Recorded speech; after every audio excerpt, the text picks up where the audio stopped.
Okay, so it's Valentine's Day, and I'm going to whip up some heart-shaped ravioli pasta and some stuff like that for later on, but I'm going to attempt to do something I've never done before, and that is to make a mahogany cake.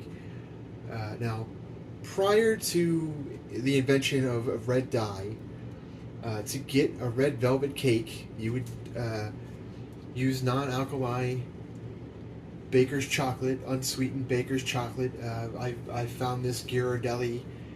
It's the stuff in the brick that if you're ever a kid, you know, and growing up and your mom used this kind of stuff, which mine did on occasion, very rarely, but you'd see it and you'd say, I want chocolate, and they'd say, have at it. And it's just bitter, it's nothing, it tastes like nothing.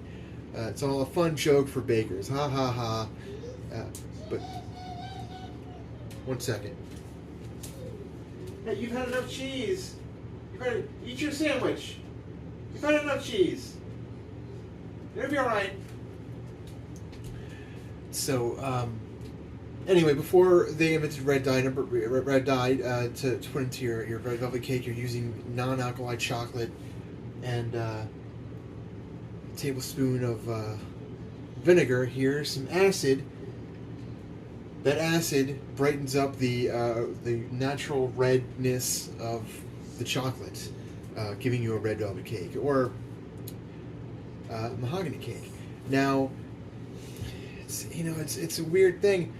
All these recipes I found for it have always used red dye, so it's like you're giving me the recipe for a red velvet cake. I mean, what I what I really want, just for my own nerdy interest, is to make this cake and to see the reaction. The fact that you're putting in a chocolate cake and it comes out red or reddish. I don't know. I'm gonna try. Okay, I've never done this before. Never baked this before. What?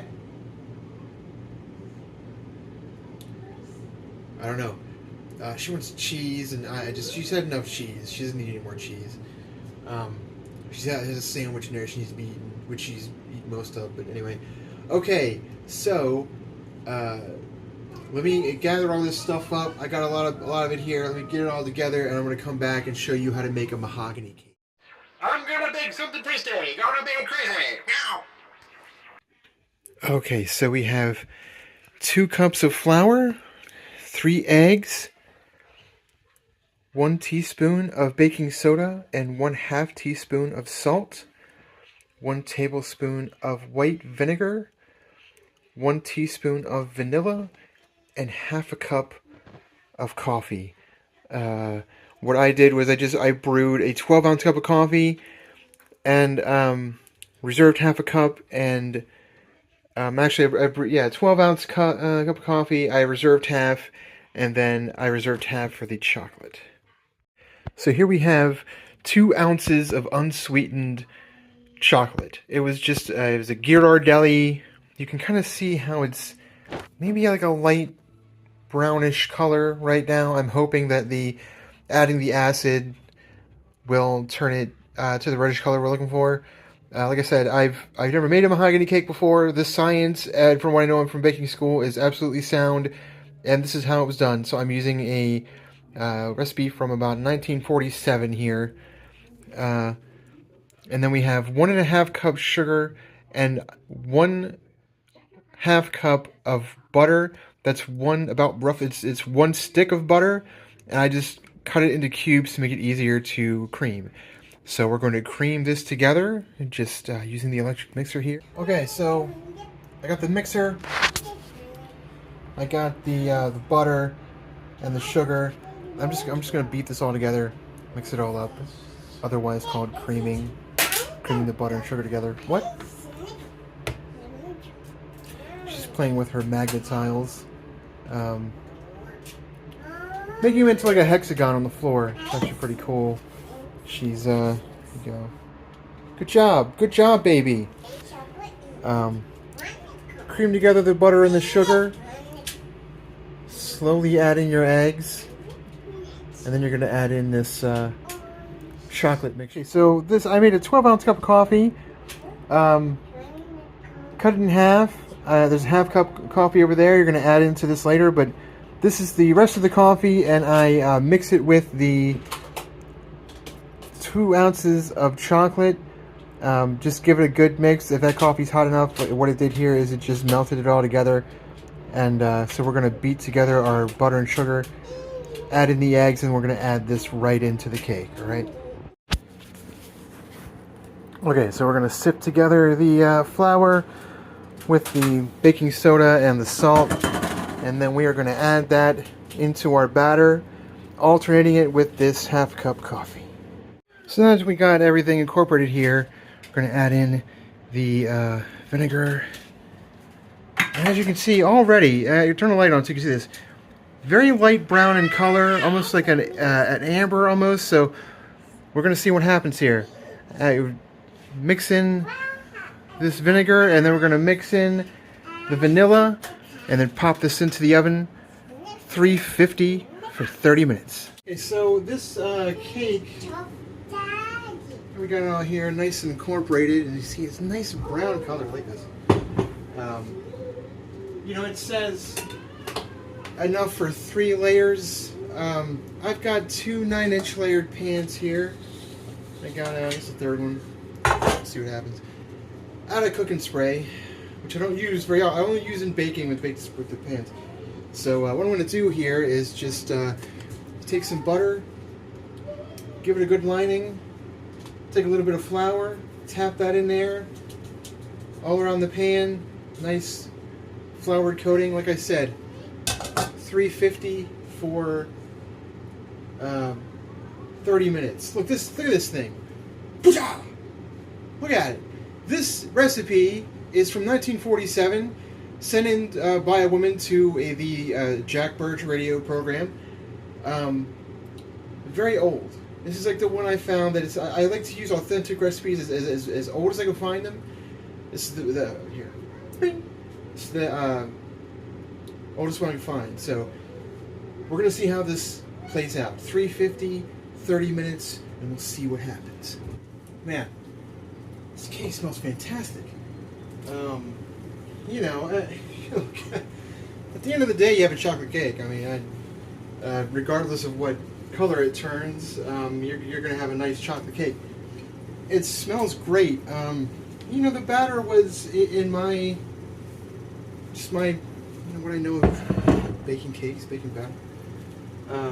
You know, it was fluffy.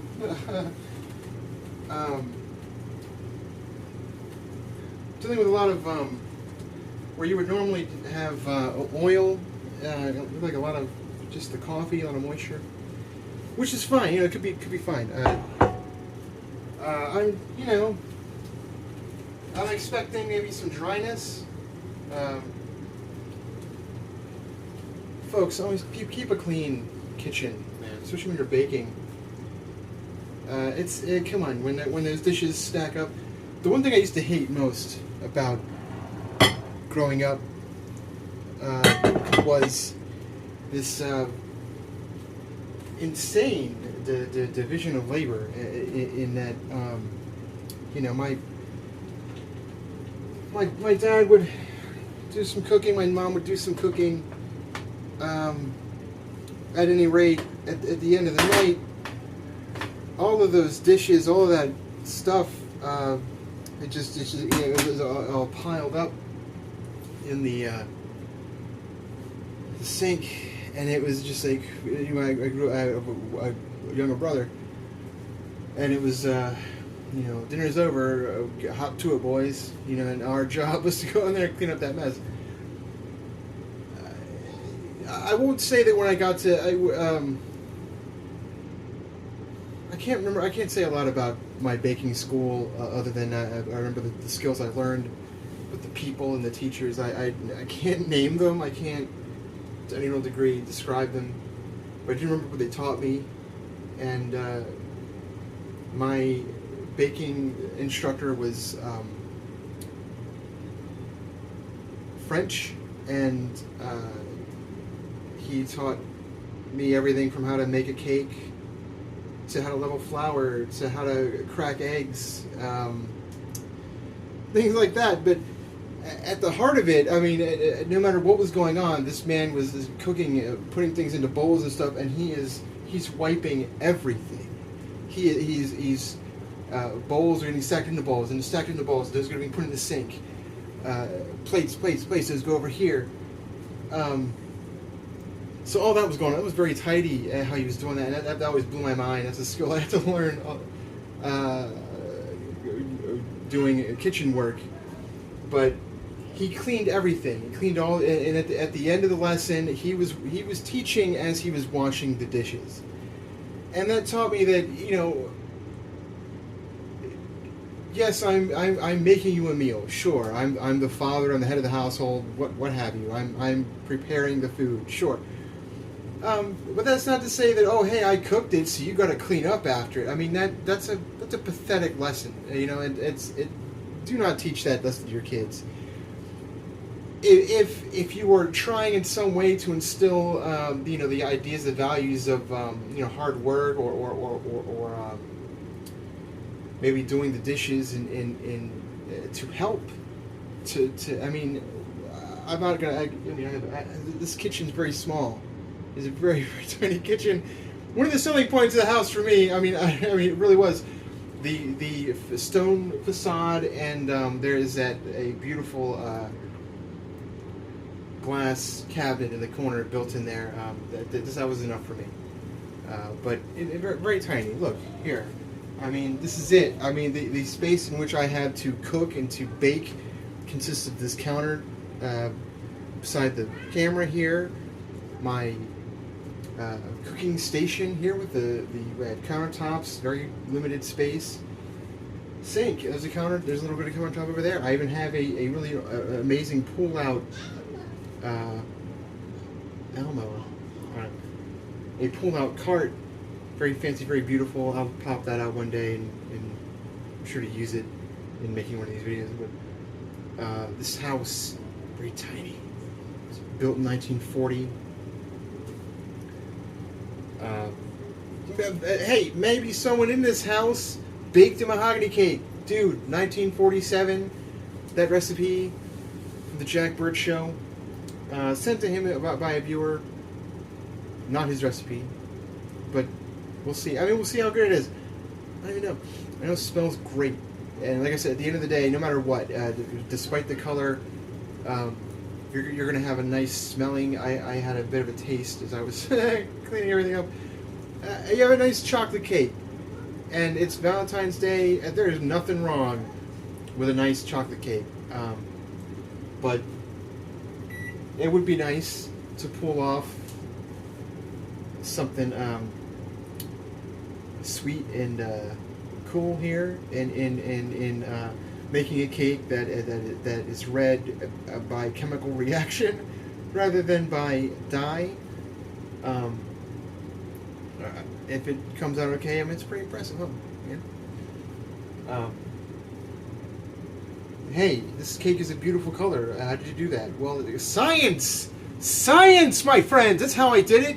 I put things together and I put in some vinegar and some acids. I added acids to the non-alkaline chocolate and it made it bright. It's going to blow somebody's mind. Got 15 minutes here. The baby is babying. I don't know. She's watching Paw Patrol. What's she doing? Baby, you okay? What are you doing? What's going on? What's going on? Do you want something? Up? That's it? You just want to be up? Do you want anything? Do you want something? Do you want like a cookie? Or a... Huh? Do I want a cookie? Do you want a cookie? What do you want? Do you want something?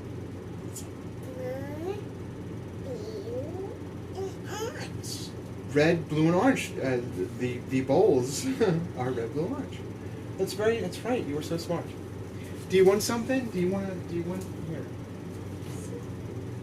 We're just making a cake for Mama. We're making a cake, and just hot. It's hot in here. Blow on it. If it's hot, blow on it. That's right. What do you want? Do you want something? Something? I'll look for a cookie. Okay. Oh, she's supposed to be up. You know, you pick her up. That's it. That's all she wants. She's now stomping around.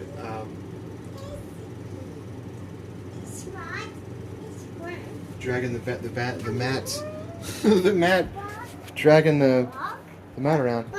It goes in front of the shoe bench, baby. It doesn't go in here. Take it back. Put it back where it goes. Put it back in there. Put it back in front of the shoe bench. Why not? It doesn't go in here. Okay. It doesn't go in here, but alright. You don't have to deal with. It's alright. It doesn't go in here. It does not, but I can't stop you, apparently. It doesn't go in here. It's a little mat. Thank you! Zabu, zabu. It's a little mat my wife found to go in front of the shoes.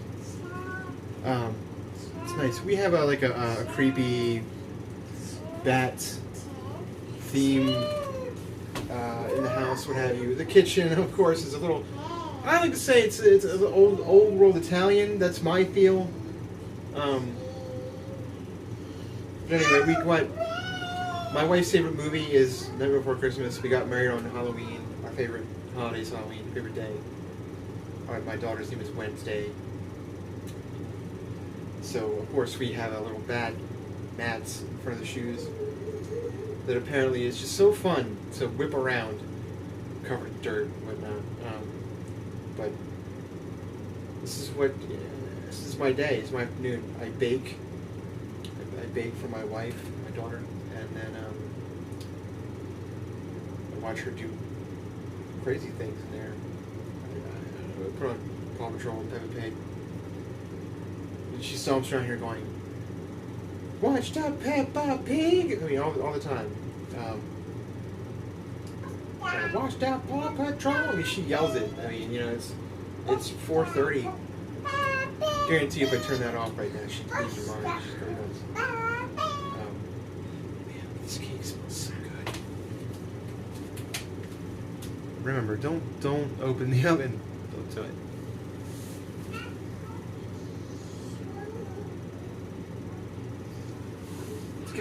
You know, it's only a teaspoon. This just goes to show you. Only a teaspoon of baking soda. But you're getting a lot of lift. I'm seeing it already, getting a lot of lift in these cakes. And what that is you're seeing that chemical reaction. You're seeing those leavening agents mixing with that acid, that vinegar, and just bubbling up. But it smells good. It smells really good. This has got about 10 minutes here. You see, this recipe is so old that it Hi! Hey, baby! Hi!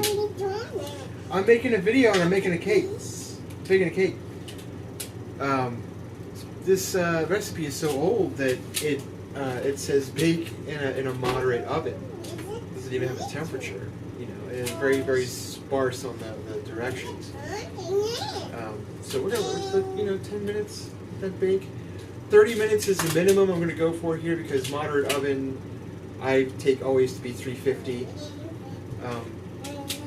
And I'm just, you can, really what I'm going with here is like basic cake baking rules. Anything you'd find on the back of an instant cake box mix, about 350, 30 minutes, 35 minutes. So I'm going to pull them out at the 30-minute mark, put a toothpick in there to see if they're done, and then after that I'm going to see if I can cobble together an icing, and we'll see what we got. Does this sound good to you, baby? Yeah? Okay. Okay, so I was just kind of looking at that cake in the window here, and about 25 minutes, about 5 minutes, just felt good about it. I took it out of the oven and I put a toothpick in the middle. And so 25 minutes to me here, my oven, 350, that was enough. Cake was done.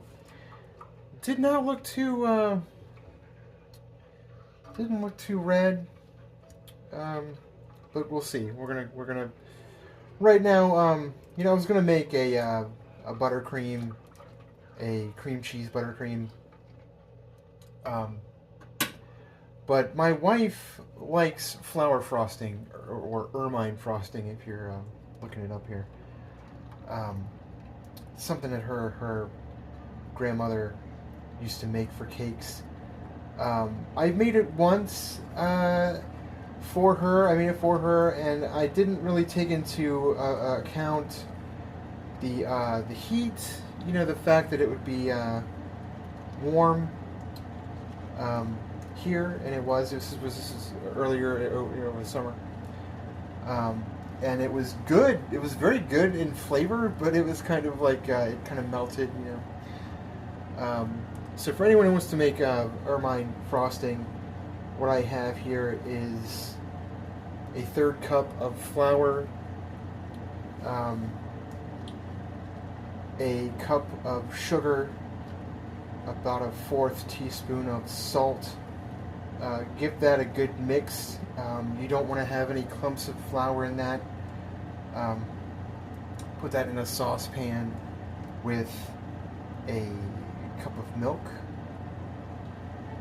and heat it up and give it stir it really well.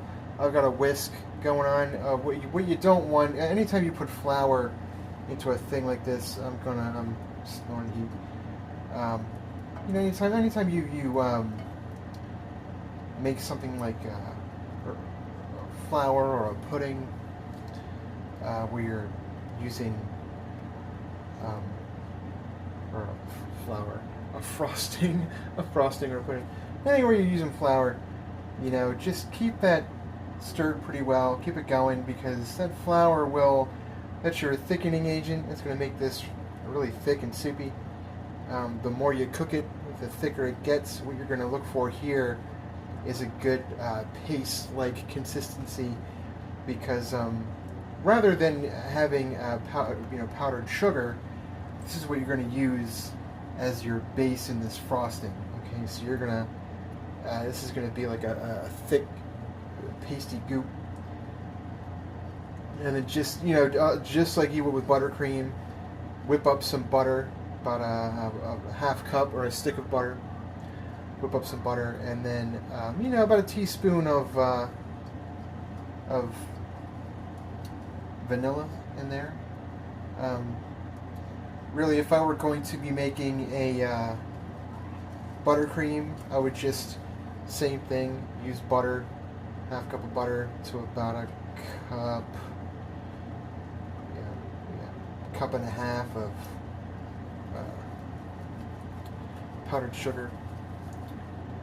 But I don't know if you can come in here and see this a little bit. It's getting kind of thick. You kind of want to cook this until it's much more of a paste. This is more of kind of like a soup. You want more of a paste consistency. So just keep this going for a little bit. It's going to thicken up, and then once it's you're going to let it cool. Just leave it here in the oven. Just turn your heat off. Leave it here. Let it cool down. Get to room temperature, and then whip up that butter first. Get it all nice and smooth. Put it in a bowl, electric mixer, or big mixer, stand mixer if you want. But let it let it get all whipped up, and then let this at room temperature, mind you, because you put it in there now, this stuff's just gonna melt that butter. It's gonna be a melted, sloppy mess. I am going to be adding a bit of cream cheese because I was going for, of course, we were going for a red velvet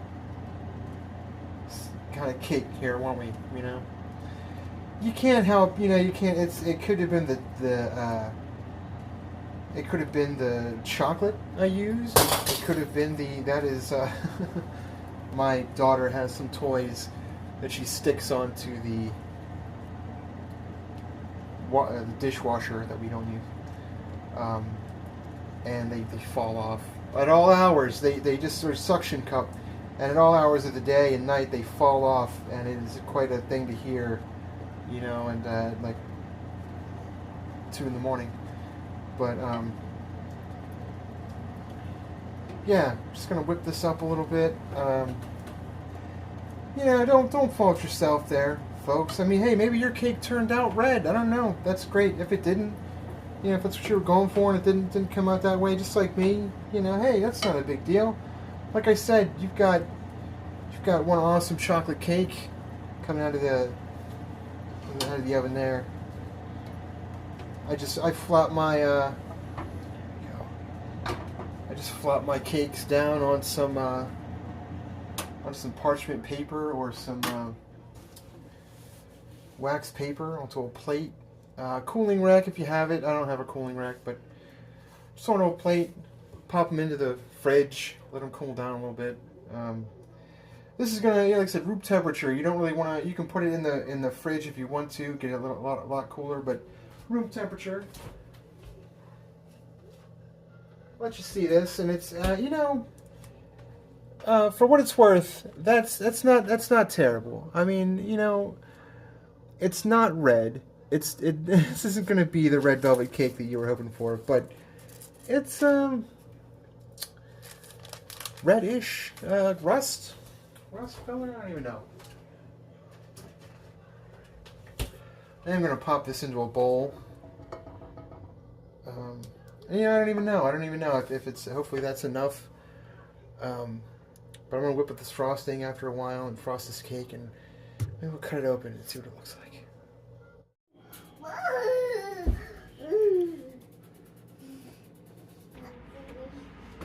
Yeah, okay.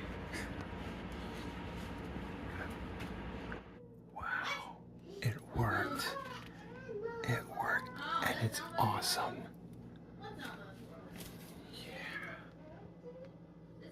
This is a splendid cake. I mean, look, it's nice even layers. Yeah,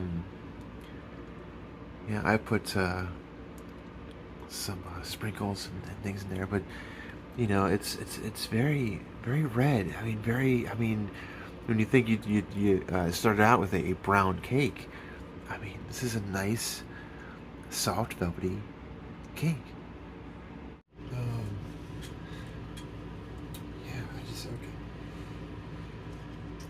Just tired. I don't know, it's just tired. It's a good day for cake. But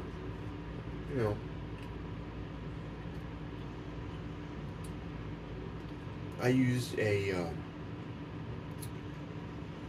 go to Walmart.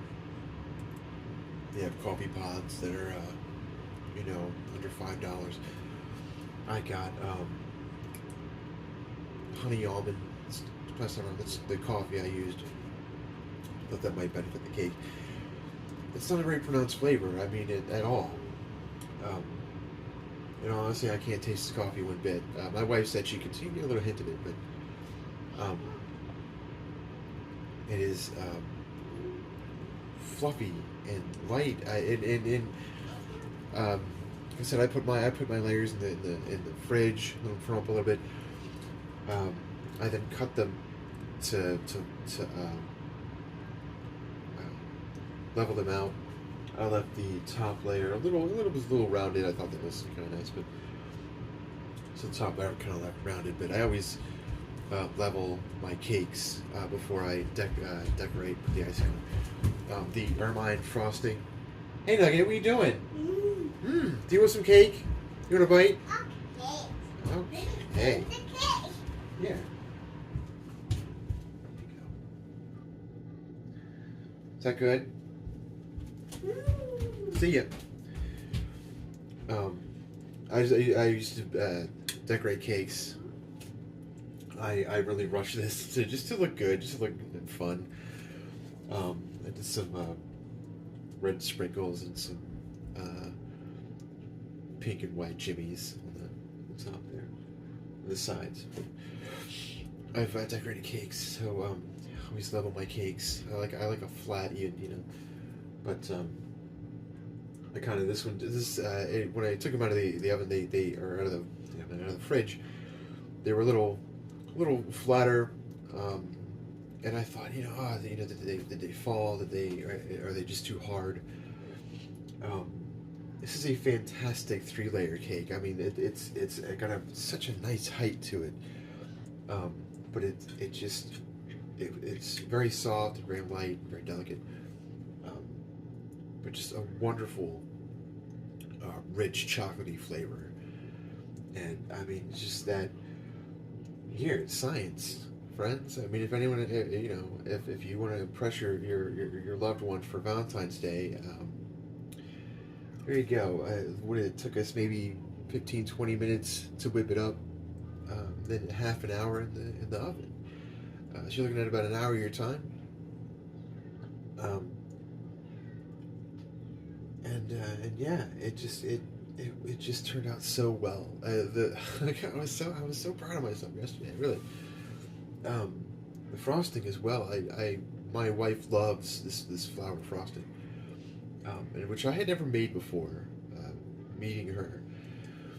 And I'm sorry if it sounds weird. It's just I have a headache and sinuses. It's raining out here pretty bad today, and I had surgery to my ear about a decade ago.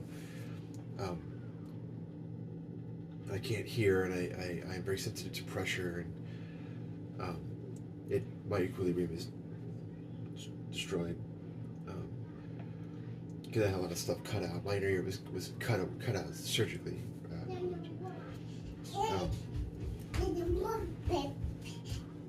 You hear it? Is it more cake? Hey, come here.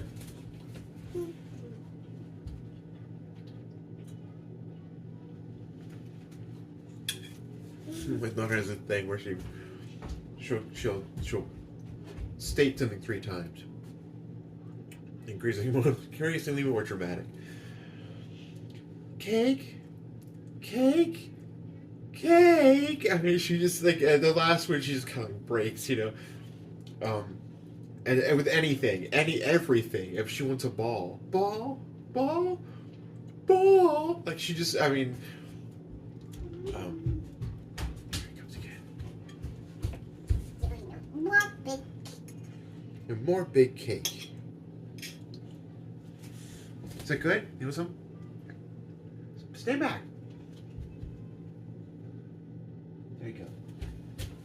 Just getting crumbs all over.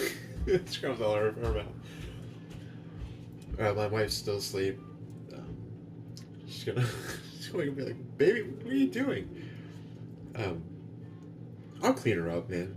I'll clean her. Don't worry about it.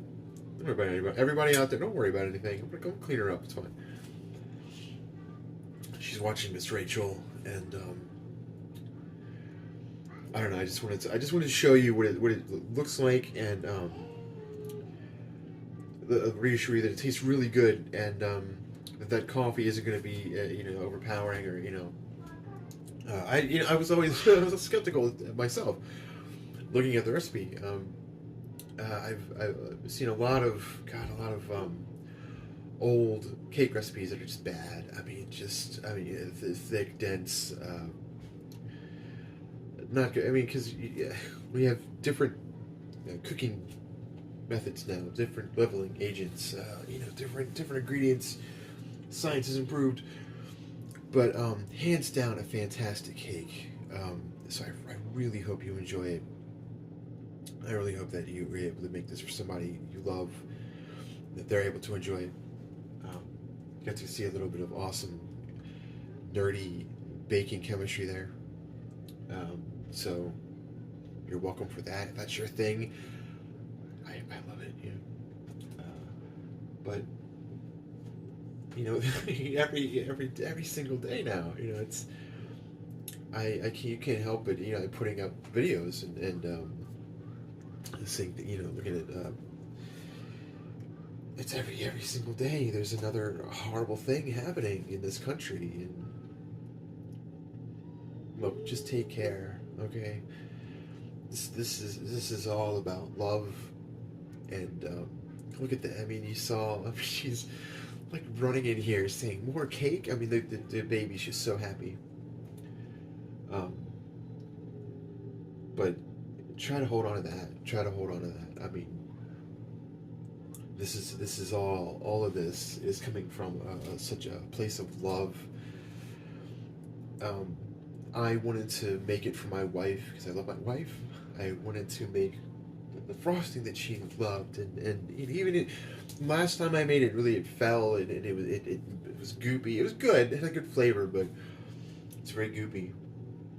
And I made it in the summer, and I wasn't taking any of that stuff into account.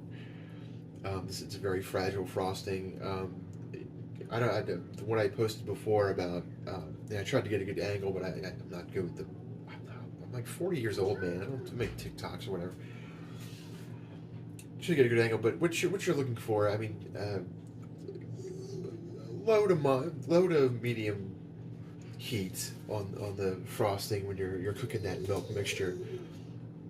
Just get it to like a heavy pudding. Take it off the heat and leave it. You leave it on the stove, or I put it in the fridge for just a little bit. I mean, you don't want it to be cold necessarily, but just a little bit, so that when it comes out, I mean, it's when you go to scrape it, it's like a paste. It's like I'm trying to think of something that would be more analogous. She yells Abby when she wants the channel changed. Abby's her, one of her favorite things. What say you, Nugget? You okay? Huh? What's up? You want a bite? Want a bite, baby? Come here.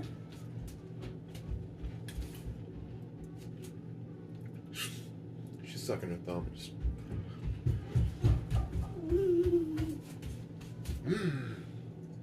There you go. Want a bite? Come back. Yeah, you do. Sneaky thing. Here. There you go.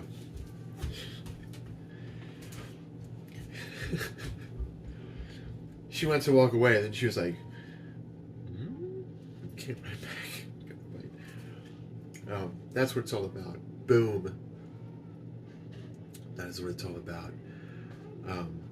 And to that end, I want you to enjoy this, because this, I mean, honestly, the reason for all of it is right here. And just with all that insanity out there, just hold on to that. Make yourself a nice, awesome cake that you can eat for breakfast. And check this out, all right? Because this is gonna put a smile on anybody's face. And until next time, just happy baking. Man, this was joy for me. This was absolute joy. Making that frosting. Secret is that I put in a little dash of this marshmallow flavoring into the frosting. But all right, check this out. Just a couple seconds.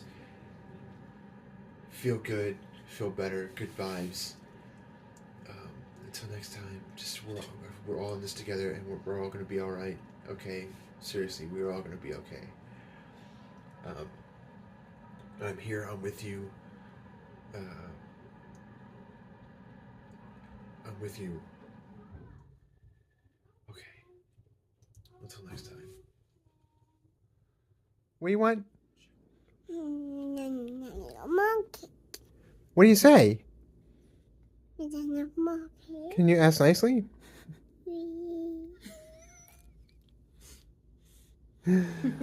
Okay. That says it all right there, I guess. Is that good? More cake?